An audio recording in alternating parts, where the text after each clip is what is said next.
So how many of you know what an emoji is? So, okay, there we go. Some of you are like, I don't know if I want to admit this, but I know what they are. So when I was growing up, before emojis became a real thing, we still had emojis. It was just that we had to use a couple strokes on a keyboard to create them. And so I wanted to show a few of them just to see if we could imagine what they would look like as an emoji. We all know what that one is. It's a smile, right? We're happy. Yeah, it's pretty easy. It's pretty straightforward, right? What about the next one here? Not so much happy, right? What about the next one there? Does anyone know when that one is? Sticking the tongue out. Yeah, I heard someone say it. Yeah. And we use that one especially when we're kind of feeling maybe a little silly. How about this next one? This is one of my signature emojis. You see, this emoji was one that I began to use frequently in high school, and as I neared college and got to know some folks, I would use this with them, and we became known as the scrunchy face emoji. And so there's proof that this was actually part of who we are. This was our DNA as a group of friends, and I'm going to share this picture with you because it provides context a little bit for what this actually is supposed to look like. Got that picture there, Connor? There we go. That is the official scrunchy face emoji in real life. This became a special bond between the four of us. This was actually at the two on the right-hand side there's wedding. So it was a number of years after college, but it still, you can see, was a very integral part of our bond that we had. Now, today's emojis take a little bit more of an expansive role thanks to smartphones and social media. Even when we don't see the exact same meaning behind an emoji on the screen, we know it means something. Now, my question to you is, as we show a few more of the modern day emojis, what kind of messages are there that we see in them? Let's take a look at some of these modern day emojis here. They should be right after that picture, Connor.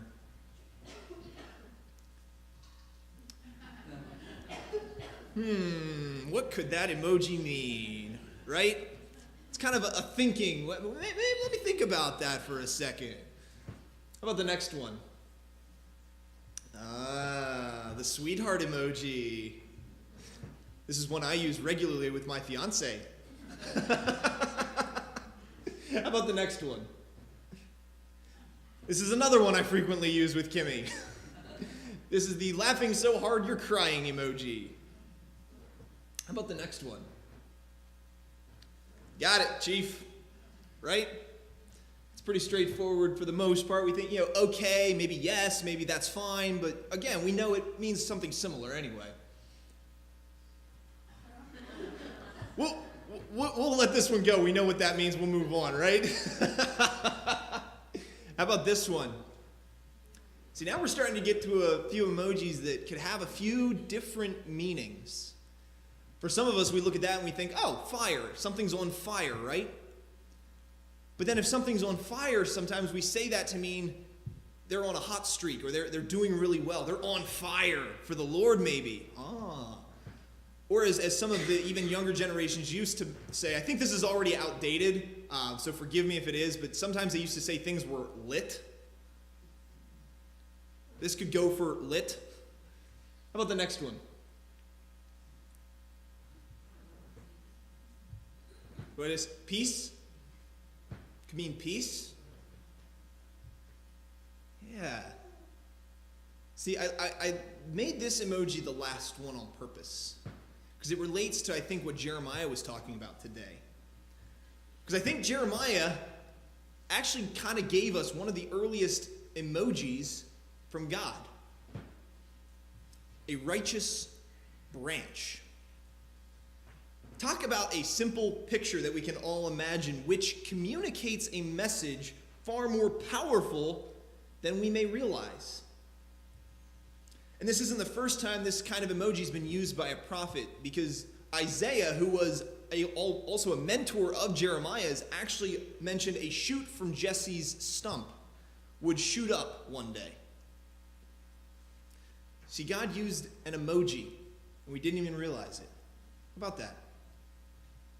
Now, many of us might be tempted to envision this strong tree reaching up to the sky with a sturdy trunk and many branches filled with bright green leaves. We know this emoji of which Jeremiah and Isaiah speak is meant to represent Jesus, the Messiah, who comes from the lineage of Jesse and David. But the image of a powerful, towering tree reaching into the sky is not exactly what Jeremiah and Isaiah were actually picturing here. Now, to understand that a little bit, I think we need a little context. Okay, we have to go back to what's going on around the time of Isaiah and Jeremiah to fully understand that. So Israel was in a unique position at the time of Jeremiah. Assyria was probably at its height of military and political power, and they were situated directly to the north of the Hebrew nation. Then to their west and south, Israel had their ancient enemy in Egypt to worry about. So as you can imagine, tensions were mounting with every passing day for these people. They could be overrun by the Assyrian hordes at any moment as they sought to advance their own empire, or they could be torn apart again by Egypt in the skirmish in their efforts to establish a military blockade against the Assyrian threat. See, Israel had become situated between these great powers and was constantly worried about when would the next attack come and from whom. This present reality caused the Hebrew kings to lose their long-term vision and give way to frantic tunnel vision. In the midst of this national mounting panic, Jeremiah prophesied to King Josiah, warning him not to side with Egypt. He rebuked false prophets during Jehoiakim's reign, warning that a failure to obey God would bring the nation of Israel to ruin. He even urged King Zedekiah not to go to war against the Babylonians.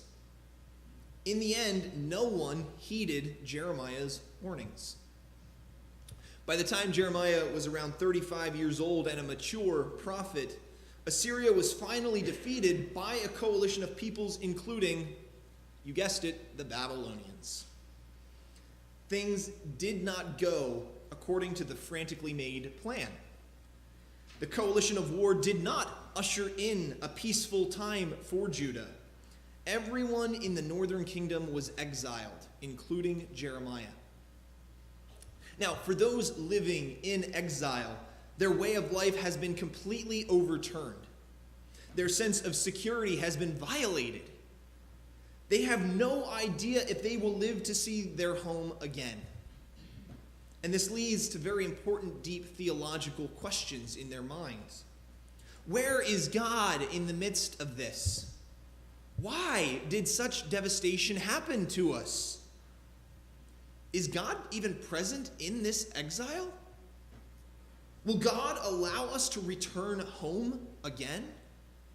What happened to the covenant with David and Abraham? Is the grace of the covenant promises made long ago still operative for this generation and for their children?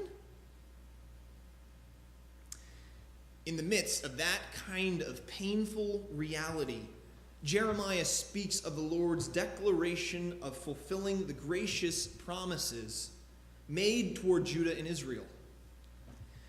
Given the present turmoil, this would have been utterly unbelievable, as it was utterly needed to be heard. Good prophets always hold out a vision for people to cling to, even when its meaning is not yet able to be fully grasped.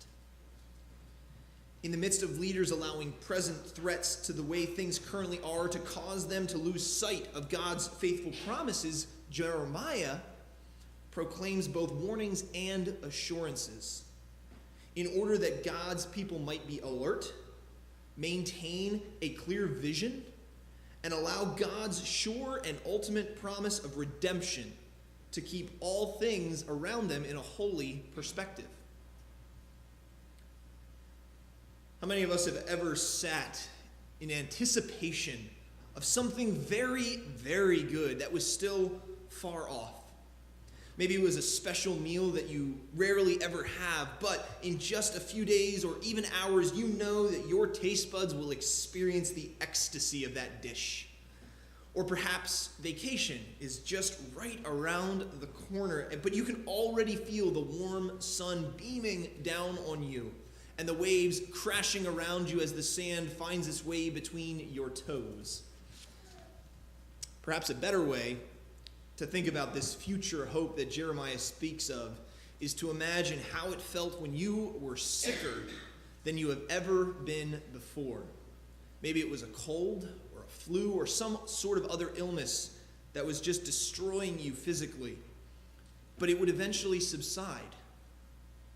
And the reprieve of that day when you were well again finally was something you could not wait for. That is the hope of Jeremiah's message today. Things look bleak. Things couldn't get much worse than exile in Babylon.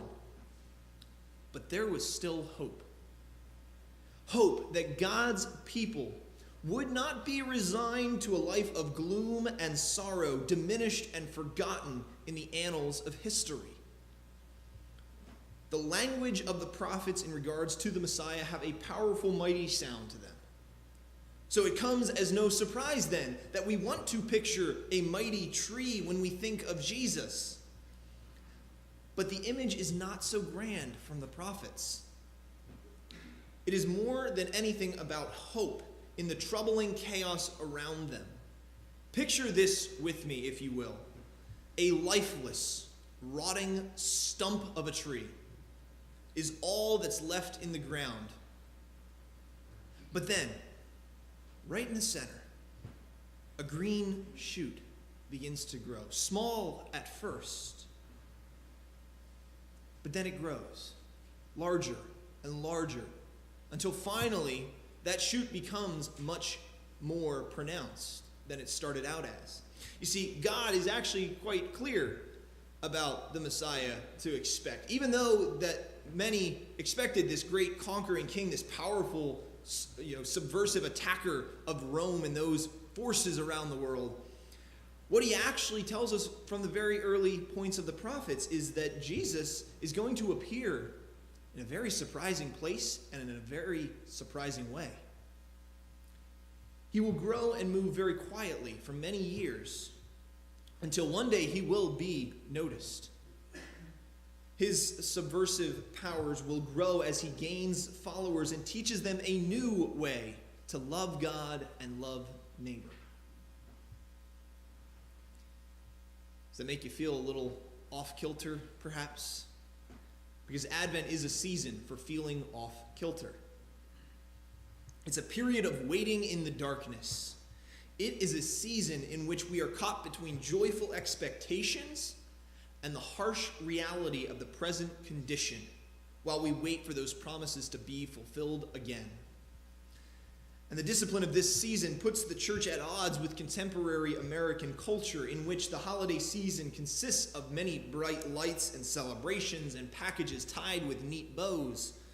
There is no room for darkness and little patience for prayerful expectation when holiday carols blare from every speaker and the neighborhood is glowing with displays of lights.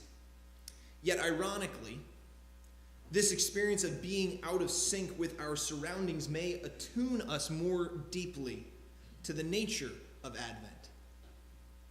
In Advent, we live in the unsettling tension between what is and what will be. Just like Jeremiah and Israel's experience of the same kind of feeling in their exile in Babylon, we know that at some level, we can experience a sort of spiritual exile as we long for Christ's presence in full and yet know that just beyond these walls is a culture that continues to stray away further and further from his word and the love that it contains for us. Every year it seems we continue to forget just why Advent and the Christmas holiday are celebrated the way they are. We spend more and more money on things that just only sate our appetites temporarily. We expend more and more energy just trying to keep up with all the things that we need to do on top of our normal schedules. We do more and more to make decorations bigger, brighter, louder, so others know just how much holiday spirit we have. And yet, it draws our gaze away from the tiny feeding trough in Bethlehem. Even beyond this season of Advent, we are all too aware that the world is becoming more polarized, more angry, more defensive. And while we live in a wonderful country with plentiful freedoms and justice, there are plenty of voices proclaiming the dark days that are still ahead of us. It's a bit unnerving. And it wasn't all that long ago that everyone kept saying the world is getting better and better. So what happened? Our text in Jeremiah today challenges us with a very important question in this kind of situation. Who are we going to believe? The world of secular prophets or the word of the Lord? You see, earlier in Jeremiah, there were those kinds of secular prophets speaking on behalf of God in their own words. But they had declared that all is well. Prosperity and security were their lot in life. We know that's not true. Then, after years of bad news through which Jeremiah lived, those same prophets now in exile are declaring there is no hope at all. They are doomed. 2 times in Jeremiah 33 alone, God quotes those prophets himself and challenges them. God says, "You say about this place, it is a desolate waste without men or animals," in verse 10. And then in verse 24, God says, "Have you noticed that these people are saying the Lord has rejected the 2 kingdoms he chose?" Those were the words of the prophets of the day. And yet Jeremiah says, "You got it all wrong. Sure, things look rough now, but don't you trust in Yahweh to deliver us?" God has a counterword for the dark times in Jeremiah's reminder that in God through Christ, we always have a hope for the future. In our age of the 24-hour news cycle, God's people need to be confronted and reminded of this very question. Who are you going to listen to? Who will set the tone for your life? Who will you believe as you face the dark times? Will it be CNN, Fox News, CBS, ABC, NBC? Or will it be the God of Israel who made a promise that has great implications for our world today and the future? In the season of Advent, we look back to the fulfillment of Jeremiah's surprising promise. And we look ahead to the brave new world the promised branch will bring. This promise will sound foolish to the prophets and preachers who alternately glory in the human potential or wallow in human failure. But this is what the Lord says, and it is as certain as day and night. Amen.